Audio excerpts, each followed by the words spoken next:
What if Meghan Markle's royal story didn't start with Prince Harry, but years before, in the same elite circles that once shielded Prince Andrew? Buried beneath the fairy tale, there's a trail, yacht rumors, vanished footage, and one strange question Meghan asked right beside the Queen. She leaned toward Harry and whispered, "Who's that next to your grandma?" The man she was pointing at? Prince Andrew, one of the most recognizable faces in Britain. So was Meghan really that clueless?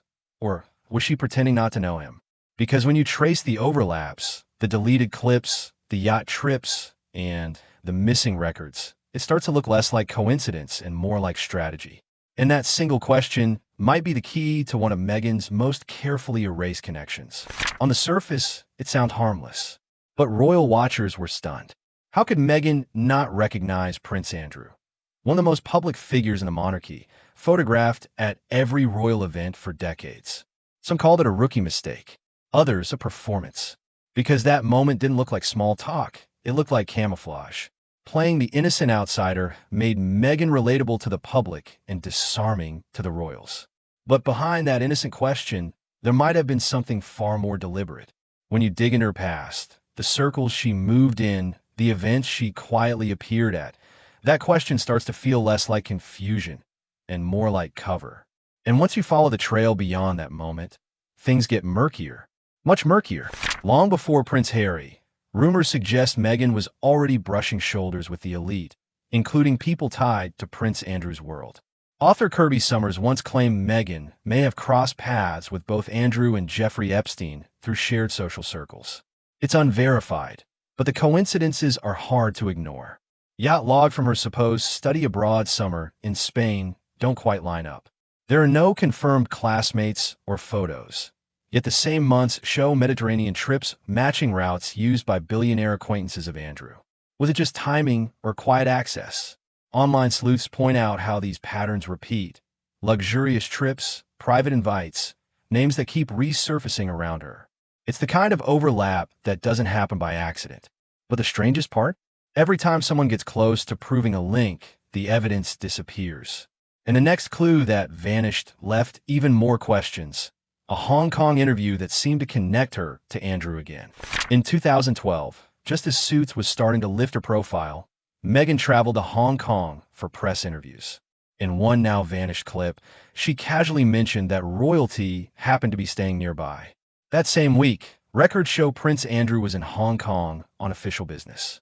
Not long after, the interview disappeared from major outlets, wiped without explanation. Fans who remembered it began posting fragments online, only for those clips to vanish too. It might sound like internet rumor fuel, but here's what's strange. Every time Meghan's timeline overlaps with Andrew's, the footage fades. Photos go missing. Mentions are scrubbed. It's become a pattern. When things line up a little too neatly, the digital trail goes dark. And as you'll see next, those hidden overlaps didn't stop in Hong Kong. They followed her right into one of London's most exclusive private networks, the one that would eventually connect her straight to Prince Harry himself. Before the royal titles and Netflix deals, Meghan was already quietly moving through London's most powerful social circle, Soho House. It wasn't just a members-only club, it was a playground for the elite. Royals, actors, billionaires, all under one roof, with no paparazzi and no public records. Prince Andrew went there. Princess Eugenie practically lived there. And Meghan? She didn't just visit. She became a fixture. Sources claim she attended exclusive dinners, charity galas, and private yacht parties, often unlisted, rarely photographed.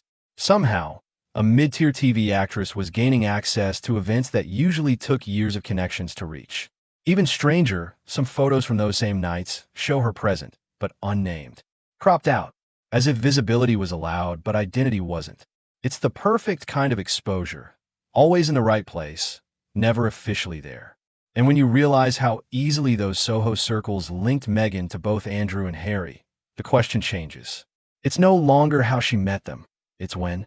Because once reporters started asking about those overlaps, something happened that raised even more suspicion. When reporters tried to trace Meghan's early connections, the response was the same everywhere: silence. The palace wouldn't comment. Meghan's team deflected, and even Prince Andrew's notoriously litigious camp stayed quiet. It's rare for both sides to avoid a story. Usually, someone denies it. But here, there was nothing. No clarification, no pushback, just a wall of silence. That's when speculation really took off. Were they protecting Meghan or protecting themselves? Every time someone got close to her missing Spain records or the deleted Hong Kong clip, it vanished again.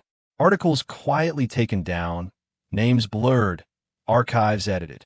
It started to feel less like coincidence and more like coordination.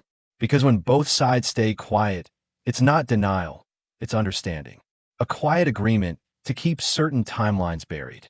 And that silence only makes one question louder.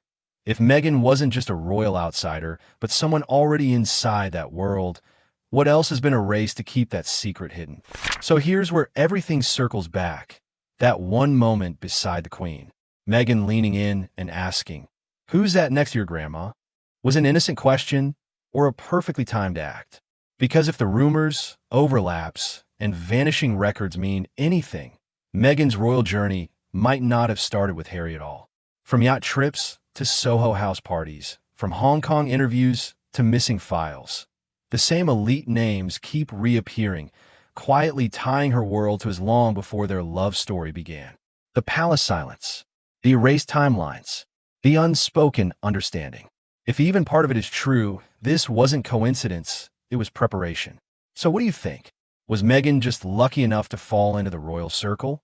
Or was every step part of a much bigger plan? Comment your take, team coincidence or team calculated? And if you love royal mysteries with receipts and a side of shade, make sure to subscribe. Because this story, it's nowhere near over.